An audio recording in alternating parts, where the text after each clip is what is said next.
Yeah, I've got 2 microphones. I didn't know What, you that. think we're going to be doing like investigative news reporting, like I wouldn't constantly? know because I've never been on the podcast like this. The only time was on vacation, and I was just an ancillary guest. Ancillary? You heard me. Ancillary. When we did the roast of Quinn David-Furness a year and a half ago, there were 2 microphones. Surely you saw it then. You had some good jokes. I think Dad had the best, but Mom's, yours were good too. We sure are. This is live air. Welcome to the Beantown Podcast for Sunday, December 22nd, 2019. My name is Quinn David-Furness. This is my show, and we're really excited because today is the episode that everyone's been looking forward to. Mom goes to prison. As you might have already heard, I'm joined by my mother, Jane Denison-Furness, who's we're lucky enough to have her on the podcast today, and she's getting used to the technology here. This is a microphone. You talk into it. Mom's from a different era. Mom, how's it going? What's happening? It's good, sweetie. Maz, the audio's not going to be able to pick that up very well. Tell me I don't know about this ring. Did you get that in prison? No, your father gave that to me for our 30th anniversary. It's an Oregon sunstone, the state stone of Oregon. It comes in different colors, but we went for the red. Now, you spent your 30th anniversary in, Branson, I think. What was that like? Remarkable. What's your favorite thing to do in Branson, Missouri? Go home. Good one, Mom. Well, we're not going to beat around the bush. We're going to get right to it. What was it, this past summer you went to prison? This past fall, Mom went to prison, and everyone's been itching to know just what she was in for, how much time she spent there, some tips and tricks. So, Ma, why don't you, right off the bat, what were you in for? Observing a teacher. Wow. Lots of good anecdotes and fleshed out stories. This is going to be a great interview. Describe to us what the level of security and clearance was like. I'm a professor at a local community college, and I went to observe one of our instructors who's teaching at a program in a prison in Central Oregon. It's a fairly large prison. They're renovating, it's minimum and medium security, and they're renovating the minimum security part. So everybody is renovating the minimum security part. So everyone right now is in the medium security, and they're operating well below capacity. They only have 900, they're called AICs, adults in custody. And so they have a very large GED program. A lot of individuals get their GED while they're spending time in this facility. But the program I was going to observe a class for is actually part of the welding program, and currently it's the only educational program they have at this facility, and we'd really like to see that expand. So I went to kind of sit in and listen in on a writing class with 10 individuals. They only have 10 individuals a year that go through this writing portion for the welding program, which is incredible, seeing that there are 900 individuals there. You said a writing portion for the welding program? Mm-hmm. Why does that exist? So most adult education courses or certificate programs have a writing component. It's usually a fairly low-level writing component, but people who go through the program need to be able to communicate effectively, and so almost all programs, whether they're adult education or actually transfer courses at a college, have some kind of writing component. And so that was what I was there to observe. And what other types of programs do you want to introduce to the prison? I could name a couple, maybe juggling or competitive yoga, but you might have other ideas. You just heard Grandma talking about competitive Well, yoga. Grandma Sal's a podcast legend. She is. I'm in awe of her. I would like to see the writing programs offered. They're expanded. I think creative writing would be incredibly successful. Also, like writing nonfiction would be fabulous. They have time on their hands. A lot of them really enjoy writing. I think it would be wonderful to start there. And then I just think that expanding educational opportunities for those individuals before they're released, because pretty much everyone there is on their way to being released in the next few years. And to stave off recidivism rates, education really is key. Recidivism, Recedivism. Good word, Mom. It is a good one. Let's get back to some of the hardcore stuff that the fans really want to hear about. What was the food like in prison? You know, kind of gruel, maybe maggots crawling all over the place. Tell us more about that. I didn't see any eating. I was not invited to join them for a meal, so I don't Ma, know. you got to eat your skin and bones. Look at you. No, I don't think so. Red dress is practically falling off. But I would like to talk about the strip search. Okay. Expand on that. I didn't have one, and I really wanted one. Ooh. Sounds pretty sexy. We should have given more listener discretion is advised tags for this show. Mom has a bad sense of Mom humor. has a problem. Mom does have a problem. That could be our sequel. Oh, Dad's chiming in. Apparently there's a good story of when you walked into prison for the first time. Well, before I got to go to prison, I had to do a background check, of course, and be approved by the warden to be able to come and visit. And then when I arrived at the prison is located a few miles outside of a small town, again, in Central Oregon, and you drive out to the end of a road, and then there's a long driveway, and as you go up the driveway and over the hill, you see, I think it's 400 acres that the facility sits on. 200 acres are the actual prison complex. And you park, and then you go through a guardhouse, and you have to check in and drop off your cell phone, your keys, everything in a locker, sign in, and then there's a long walk through the yard down to the building where they hold classes. And as you walk by the yard, there are individuals outside playing basketball, shooting hoops, and the balls kind of dropped to the wayside, and everybody kind of went up to the fence to look. I don't think they get a lot of visitors. And I was walking in with the head of the educational program and the instructor that I was there to observe. And so that was kind of interesting. Everybody was very silent and very respectful, but I could feel the isolation of the place. It's very stark, very sterile. Mm-hmm. And as I walked into the building, I thought about what it would be like to walk in knowing that you were going to be there for years, and it kind of hit me. But now, in the classic film, The Shawshank Redemption, Tim Robbins, I don't want to spoil anything, but he receives a variety of posters of beautiful women throughout the course of his 20-year sentence from Morgan Freeman's character.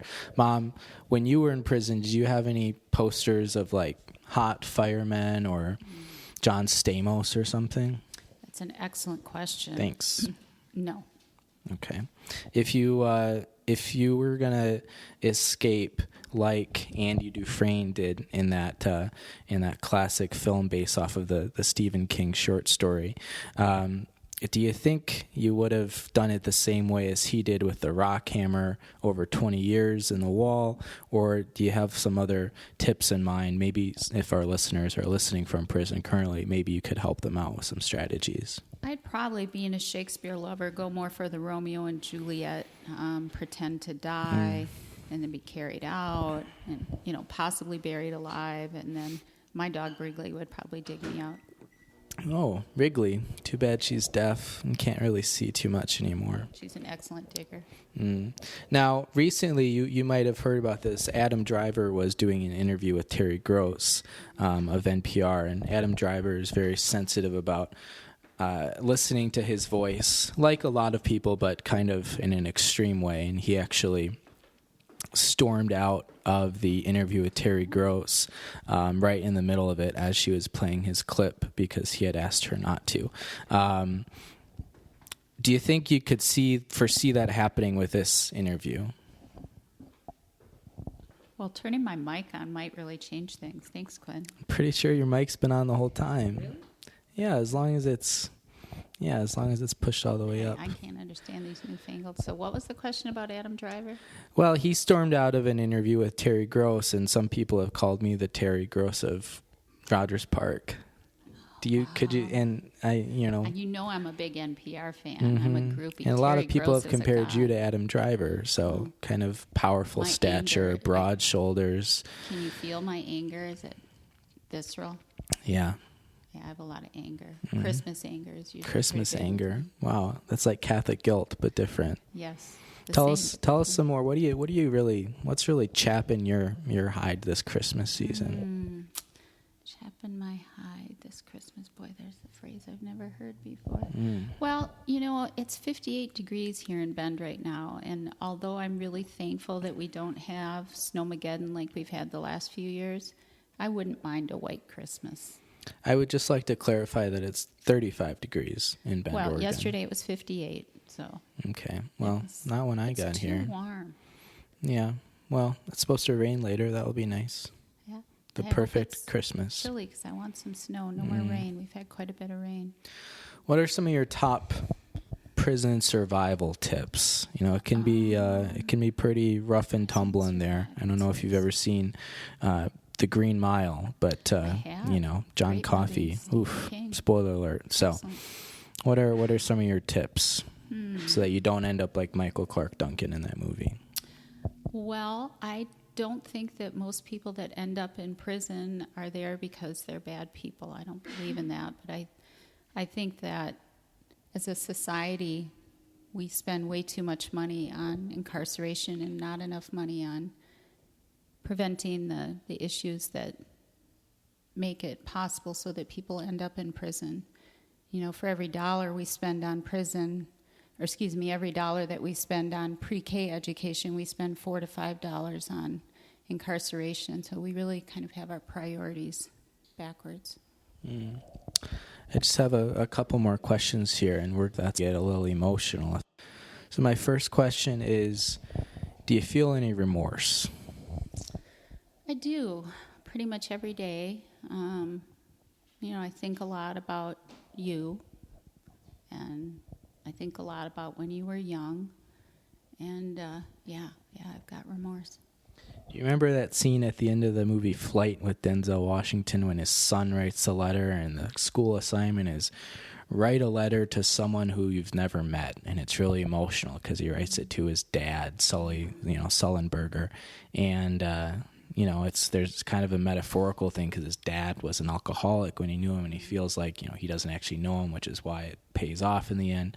But then they're able to establish a relationship. So my question is, do you feel that way at all?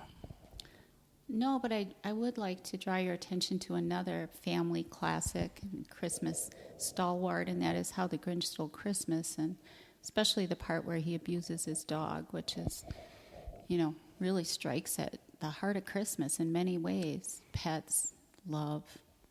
Are you referring to the Benedict Cumberbatch 2018 animated version? No, I'm sorry. I never saw that. No, me neither. But besides that, I also think of important things like spending time with your family, picking up your kids at the airport, even if they're wearing a Charlie Brown sweatshirt and it's embarrassing. Got a lot of positive comments on that. One from easy the to spot. That's all I'm going to say. TSA guy at O'Hare. One from, the pilot on my flight to Redmond, and then one from my new friend who I made on my flight. Madison? So, yeah, that's right. We're going to protect your anonymity, though, so we can edit that out. It's no big deal. There's nobody else named Madison in the whole world. James Madison. He owned a lot of slaves. We used to have a dog named Madison. That was before your time. Maddie. What kind of dog was it? Shetland sheepdog. Wow. Mm-hmm. How long did you have that dog for? Oh, not that long. A couple of years. Did it go to prison? No, she did not go to prison. Well, it seems like something that runs in the family. Do you have anything, speaking of family, do you have anything, looking back on this experience that you'd like to say to the families of this? I think it's really important to step outside your comfort zone and put yourself as much as you can into step into opportunities where you get a chance to try to see things from different people's points of view. So whether it's going to Rwanda and visiting a culture that is very different from your own, or visiting a prison, or working in schools, public schools with young children, I think it's important to not just give lip service to trying to understand what it's like to be someone else, but to actually put yourself in positions where you get the opportunity to, as much as possible, see what it's like to live a life that other people live. And I think it makes us more empathetic people. It makes us more humane. So that's what I would say. Wise words from Mom, that's for sure. Well, next time you're in prison, what do you think it's going to be for? Battery? That's a good question. Battery's a good one. Yeah, battery's a good libel? one. Probably not. I like libel. That's very possible. Mm-hmm. Perjury? I work with words all day long. I like Possibly. perjury because it sounds like purgatory. It's a great, very Catholic. Yes. Very Catholic. Yeah. Yeah, good times. You know, today's the first day of Hanukkah. And you know, you've, had your issues with Jews in the past that we're going to put behind us. I'm curious, what would you say to a Jew today if you came across one? Maybe on their way to, opening ceremonies. Dad and I were just listening to a Jewish historian talk about the history of Hanukkah today. And Jane Pauley. No, it wasn't Jane Pauley, but I would have to say that I never knew there was such an interesting background to latkes. That was shocking. Those little to me. potatoes? Yeah, little cheesy potato fried. Yeah, they were pretty amazing. So fried in the pan and then deep fried. There's so much frying. Twice and the fried. Significance of oil, of course, it goes back to the story of the Maccabees. That was pretty profound. You say the story of the McAfees? Yeah, no, like not Pat McAfee? No, Colts I was thinking punter? of the old software protection program, McAfee. No, the Maccabees, Quinn, Maccabees. Which Old Testament book is that in? Well, that occurs in the time in between the Old and New Testament. Always felt like we needed, another book to kind of bridge the gap. Maybe something a little bit more exciting. The Apocrypha has all those extras. The Catholic Bible has all those bonus books. Yeah. Well, we never had any Bibles growing up that had any bonus books, I feel. I had a Catholic Bible on the shelf the entire time you were growing up. We were just talking about this last week on our part 1 of our Home for the Holidays special, but it feels like there's a lot of stuff in the Old Testament that just kind of wasted space. Like, who sits down with 2nd Chronicles and is like, oh yeah, this is a page turn, this is good stuff. Well, I guess 1st Chronicles wasn't enough, or maybe it had a lot of errors. Well, if you make a poor original movie, no one's going to want to go see the sequel. Like Cats and Dogs, and then Cats and Dogs 2, Revenge of Kitty Galore. It just wasn't as good of a picture, didn't make a lot of money. You get it. Mom's a movie aficionado. There was one other thing I wanted to say, but I forgot what it was. It's been important. Have you been enjoying all the Christmas cookies since you got home? Wow, we've had, I remember what I was going to say. We've had latkes, and we've had krumkaka, and the Kaz, we like to call the it. Kaz, spritz, which Mom calls damn cookies. Damn cookies. I love they're shaped them. like beavers. And coffee creamer. I'll take a shot of that Christmas to feel coffee something. creamer. Haven't had any liquor yet, but maybe we'll break that out. Yes, you did. You had a beer on the way home from the airport last night. That's beer. I mean liquor. Oh, liquor. The good stuff. The nectar of the gods. Yeah, there's lots of They that. don't let you have that in prison. No. You ever made Hamantaschen, Ma? Haman whatten? Hamantaschen. Hamentaschen. Hamantaschen. Can you define that, please? It's like a spelling bee. It's a triangular shaped cookie meant to be the same shape and size, only on a smaller scale, of Haman's hat from the book of Esther. And it's a big deal in, the world of Jews. They're filled with sometimes apple, right sometimes cherry, preservatives, It's like a tricorn hat. sometimes other fruits, pomegranates perhaps, figs. Where did you have them? Oh, I make them with my Jewish friends every year. Oh, I didn't know that. See, You have some of friends? us like to reach across the aisle. We know it's a very divisive time of year, but the good news is we can say Merry Christmas again. So. No, I have not had those, but we do make some special Christmas foods at our house. Like Ab and I are making samosas and cilantro and chutney. Speaking of today. liquor, mimosas. No. Here's a good question for you. Do you know anyone who actually likes date balls? Yeah, I do. We're going to need to see a list of names. But you.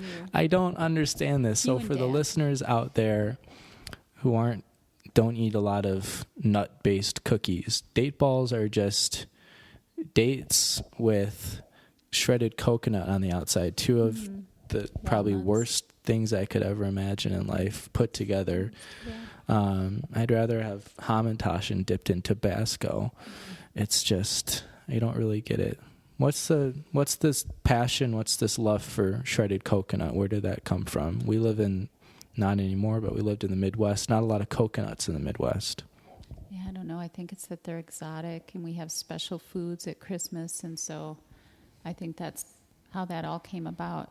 My microphone is off again, Quinn. No, you just need to, as long as the button is slide it up. I keep accidentally hitting it with my big old thumb. Mom. But I'm thinking of leaving out some of our favorite family Christmas treats for Santa, like tap water and rice. We can't use that on the podcast. It's not your original idea. I thought of it long before. Oh, I'm sure. I'm glad you brought up Santa Claus. I just want to read a quick Facebook post that I made a couple minutes ago. This was born out of our trip to First Presbyterian this morning, and it goes as follows. I also tweeted this out. You can follow me at White Buns. Midnight Christmas Eve services are a farce created by the North Pole deep state libtards to get you out of your house while Santa Claus comes in to pillage your cookies, spreading the false narrative that everyone deserves a present, even if they're a do-nothing welfare moocher. Impeach Claus? You know, I don't remember Pastor Stephen saying anything like that, or anyone who was in front of church saying that. The thing with organized religion in the Bible is it's a lot of reading between the lines. Oh, yes. Not very often in Scripture do you get stuff that's super literal until you go to Song of Solomon, not the Toni Morrison kind, the one in the Old Testament. I don't know if you've ever perused that, but we weren't allowed to read that as kids. Yeah. Dad and I read it after you guys went to bed. Oh, Mom, that's highly inappropriate. Yeah, I could see how the message that we heard today about empathy and loving the immigrant and the refugee could easily be misinterpreted, as the message you were I'm glad you got that. Yeah, good times. You can't take things too literally. Good times. All right. Any parting thoughts? Thank you for not leaving the interview like Adam Driver did. Yeah, I really like to do the microphone drop, but I have to tell you, I'm so impressed with these Samsung QTE. Is that what they are? Q2U. I mean, gosh, I listen. I'm a faithful podcast listener, and every week when I listen, I had no idea that they were such beautiful microphones. Not only do they have superior sound quality, but they are actually a beautiful piece of technology and innovation. Just gorgeous. They're sleek. They're elegant. Nice to hold. Very nice to hold. Good balance. Ryan Austin English was complaining about how heavy they are, but I think they're pretty average. He may have, weak. Well, that's been proven to be true. Yeah. Not everybody can be powerful. Yeah. Don't forget, from Genesis to Exodus to Alpha to Omega, when God speaks, he uses a Samson. Can I hang around for the ads? Because that's my favorite part. Sure. Do you want to read any of them? Well, I would like to, but I'll need a prompt. Okay. Well, there you go. Home Pride, Oregon. I do believe that your sister got to read one. I think I heard I'm sure she has. Are you tired of selling your house for less than a quarter of what it's worth, all because you couldn't find a reliable home inspector in time? Well, Oregon listeners, there's good news. Home Pride Inspection Services in Bend, Oregon is Central Oregon's hottest new home inspection provider, with inspection services including things like heating and cooling, roofing, plumbing, and so much more. Home Pride Oregon is both contractor certified and home inspection certified, so you know you're getting the good stuff. If you're tired of big real estate's stranglehold on the home inspection market and you want a safe, certified home inspector you can trust, call Steve at 541-410-0316 or visit homeprideoregon.com. That's 541-410-0316 or visit homeprideoregon.com. Home Pride Oregon, inspection perfection. Good reads, Mom. That was really crisp. That was really clear. Yeah, that was really nice. Yeah, don't be surprised if Home Pride Oregon phone calls spike up to 500% this week during the holidays. Everyone's looking to get their homes inspected. I also passed out cards in prison. Oh, that's very kind of you. Wow. You should take on a salaried role. A lot of prisoners buying homes is what Dad just chimed in and said. Prisoners, they're AICs, they're adults MIAs, in custody. like the artist from South Sri Lanka. One other ad read here, and then we'll wrap up. Cuts by Q, and this is special for me because everything I learned is from Mom. Bob and weave. We all know their hairstyle, and we all love it. Good one, Mom. But how many Chicago-based independent barbers can actually give it to you the way you deserve? Not many. Wow, you're like Andy Richter. Enter Cuts by Q. It's like Enter Sandman, but different. Cuts by Q has been independently owned and operated since 1995 and is probably one of the better barbershop operations serving Chicago, Cook County, and the greater Chicagoland area. From beehives to bangs, faux hawks to flat tops, and everything in between, call Cuts by Q at 815-298-7200 or email cutsbyq@yahoo.com. Again, that's Cuts.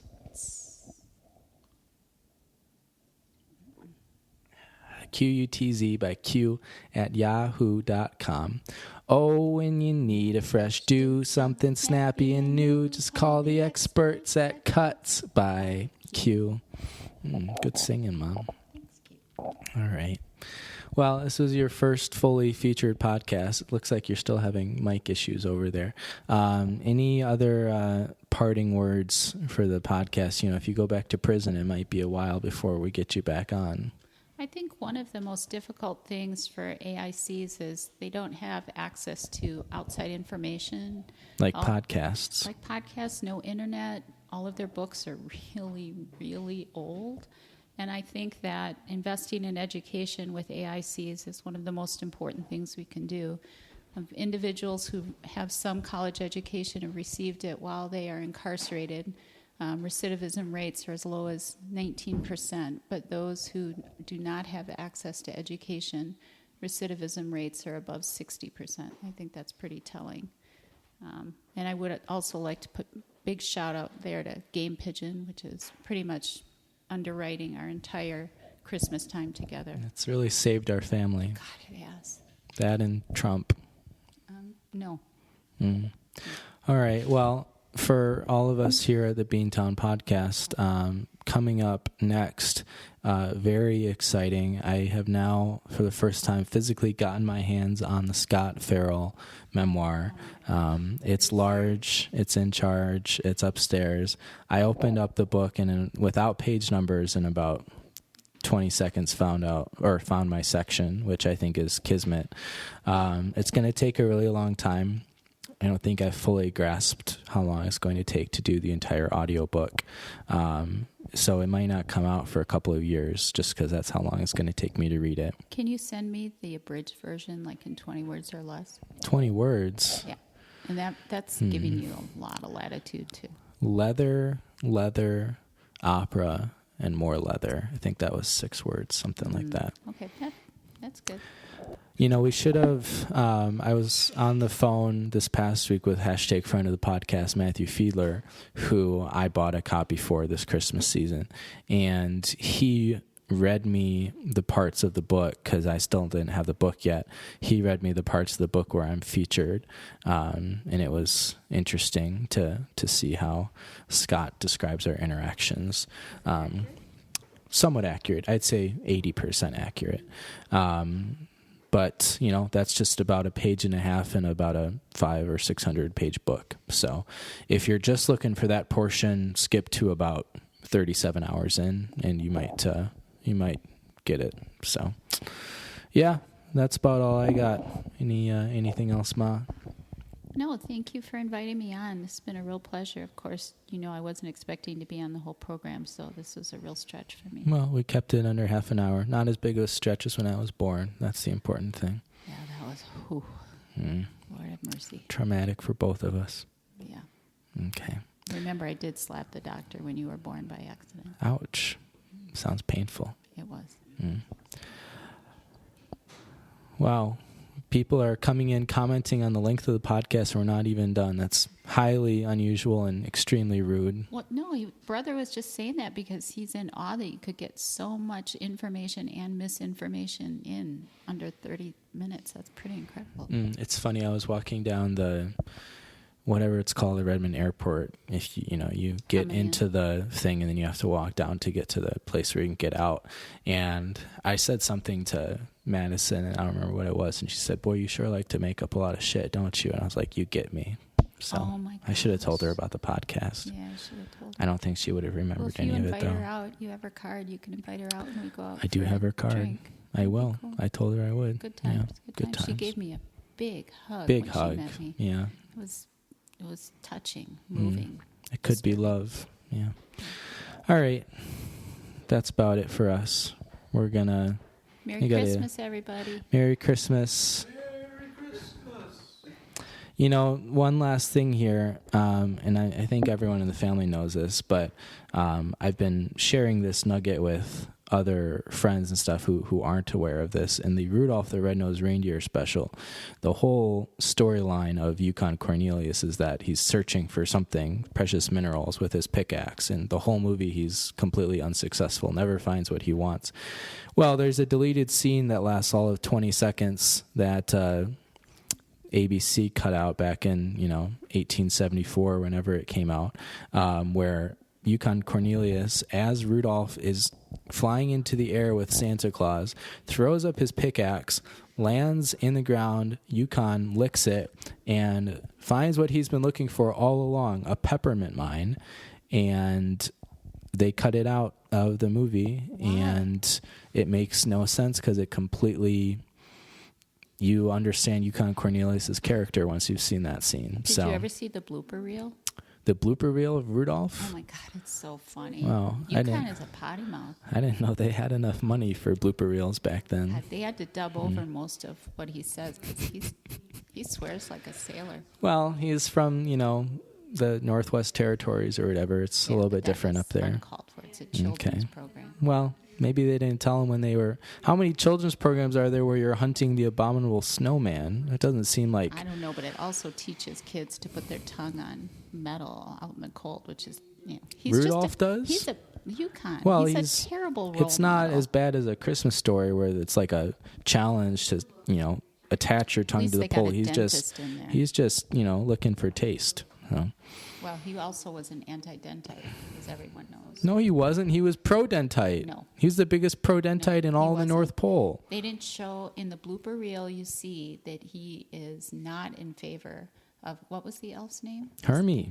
He was not. He was mean to Hermie. He was a bully. Wow, they acted so well. Well, they did. They cut out all those parts. We'll have to go look for that. Anti-dentite. You can continue the conversation with us on beantownpodcast.com. You can email us beantownpodcast@yahoo.com. Again, it's beantown, BEANT, podcast @yahoo.com. You can tweet at us at beantowncast, or my personal Twitter is whitebuns.